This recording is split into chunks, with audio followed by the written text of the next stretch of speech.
Volume study 4 ಯೆಹೋವನ ಮುಯ್ಯಿ ತೀರಿಸುವ ದಿನದ ಹರ್ಮೆಗೆದೋನ್ ಯುದ್ಧ.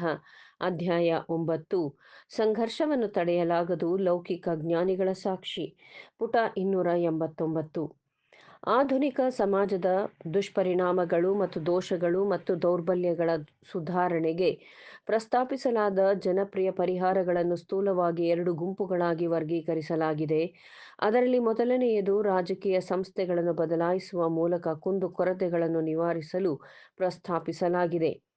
ಈ ವಿಧಾನವು ತಪ್ಪಾಗಿದ್ದು ನಿಷ್ಪರಿಣಾಮಕಾರಿಯಾಗಿರಬೇಕು, ಏಕೆಂದರೆ ಇದು ಭೌತಿಕ ಸಮೃದ್ಧಿಯು ಸ್ವತಂತ್ರದ ಫಲಿತಾಂಶವಾಗಿದೆ ಎಂಬ ತಪ್ಪು ಕಲ್ಪನೆಯ ಮೇಲೆ ನಿಂತಿದೆ. ಸತ್ಯವೆಂದರೆ ರಾಜಕೀಯ ಸ್ವತಂತ್ರವು ಭೌತಿಕ ಪ್ರಗತಿಗೆ ಕಾರಣವಲ್ಲ ಎಂಬುದು ಸತ್ಯ. ಕವಿಗಳು ಮತ್ತು ಕನಸುಗಾರರು ಬಡತನವನ್ನು ಹೊಗಳಲು ಬಹಳಷ್ಟು ಬರೆದಿದ್ದಾರೆ ಮತ್ತು ಹಣದ ಪ್ರೀತಿಯು ಎಲ್ಲಾ ದುಷ್ಟತನದ ಮೂಲವಾಗಿದೆ ಎಂದು ಖಂಡಿಸಿದ್ದಾರೆ. ಆದರೆ ಸತ್ಯವೆಂದರೆ ಪ್ರಾಮಾಣಿಕವಾಗಿ ಸ್ವಾಧೀನಪಡಿಸಿಕೊಂಡಿತು ಮತ್ತು ಬುದ್ಧಿವಂತಿಕೆಯಿಂದ ಕೆಲಸ ಮಾಡಿದರೆ ಅಂತಹ ಗಣನೀಯ ನಕಾರಾತ್ಮಕ ಮತ್ತು ಸ್ಪಷ್ಟವಾದ ಸಕಾರಾತ್ಮಕ ಸ್ಪಷ್ಟವಾದ ಶಕ್ತಿಯ ಯಾವುದೇ ರೂಪವಿಲ್ಲ ಮತ್ತು ಹಣದ ಸ್ವಾಧೀನದ ಜೊತೆಯಲ್ಲಿರುವಂತೆ ಸ್ಪಷ್ಟವಾಗಿರುತ್ತದೆ.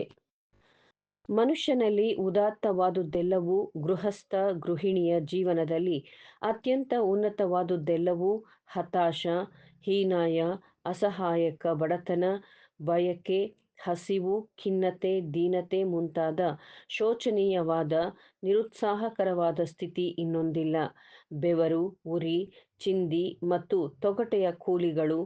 ನಿಮ್ಮ ತರಬೇತಿ ಪಡೆದ ಬುದ್ಧಿವಂತಿಕೆಯು ಸಮಯದ ಸಮಸ್ಯೆಗಳ ತನಿಖೆಗೆ ನಿರ್ದೇಶಿಸಲ್ಪಟ್ಟಿರುವುದರಿಂದ ನಮ್ಮ ಸಮಾಜದ ಈ ಅಂಶವು ನಿರಂತರವಾಗಿ ಹೆಚ್ಚುತ್ತಿರುವುದನ್ನು ನೀವು ಗಮನಿಸದೇ ಇರುತ್ತೀರಿ.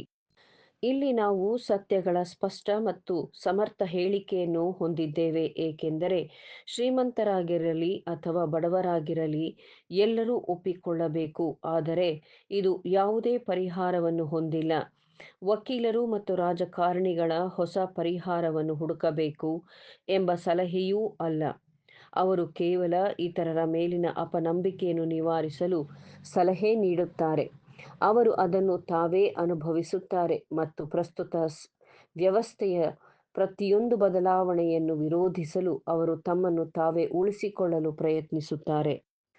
ಈ ಸಲಹೆ ಏಕೆ? ಇಂಥ ಸಮರ್ಥರು ತನ್ನ ವಿನಮ್ರ ಸಹೋದರರನ್ನು ತಿರಸ್ಕರಿಸುವ ಕಾರಣವೇನಿದೆ?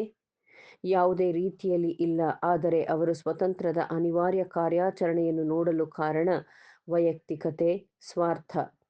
ಅದರ ಸೂಚ್ಯವಾದ ಸ್ವಾತಂತ್ರ್ಯವನ್ನು ಪೂರ್ಣಗೊಳಿಸಲು ಪ್ರತಿಯೊಬ್ಬರಿಗೂ ತನಗಾಗಿ ತಾನು ಮಾಡಬಹುದಾದ ಅತ್ಯುತ್ತಮ ಕೆಲಸವನ್ನು ಮಾಡಲು ಹಿಂದಿನದನ್ನು ನೋಡುತ್ತಾ ಅವರು ಹೇಳುತ್ತಾರೆ, ಏನಾಗುತ್ತಾ ಇದೆ ಎಂದು. ನಾವು ಪ್ರಸ್ತುತ ಯುಗದ ಅಂತ್ಯದಲ್ಲಿದ್ದೇವೆ, ಸಹಸ್ರಮಾನದ ಉದಯದಲ್ಲಿದ್ದೇವೆ. ಈ ಎಲ್ಲಾ ಗೊಂದಲಗಳಿಂದ ಕರ್ತನಾದ ಅಭಿಷಕ್ತ ದೊರೆಯ ಶಕ್ತಿಯು ಮಾತ್ರ ಕ್ರಮವನ್ನು ತರಬಲ್ಲದು ಎಂದು ಅವನು ನೋಡುವುದಿಲ್ಲ.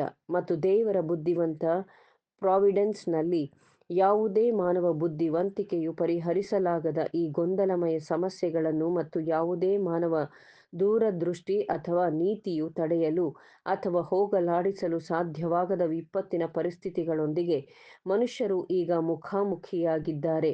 ಇದರಿಂದಾಗಿ ಸೂಕ್ತ ಕಾಲದಲ್ಲಿ ಅವರ ಅಂತ್ಯದಲ್ಲಿ ಅಪಾಯ ಮತ್ತು ಅವರು ದೈವಿಕ ಹಸ್ತಕ್ಷೇಪವನ್ನು ಗುರುತಿಸಲು ಮತ್ತು ಸಲ್ಲಿಸಲು ಸಂತೋಷಪಡುತ್ತಾರೆ ಮತ್ತು ತಮ್ಮ ಸ್ವಂತ ಕಾರ್ಯಗಳಿಂದ ದೂರವಿರುತ್ತಾರೆ ಮತ್ತು ದೇವರಿಂದ ಕಲಿಸಲ್ಪಡುತ್ತಾರೆ.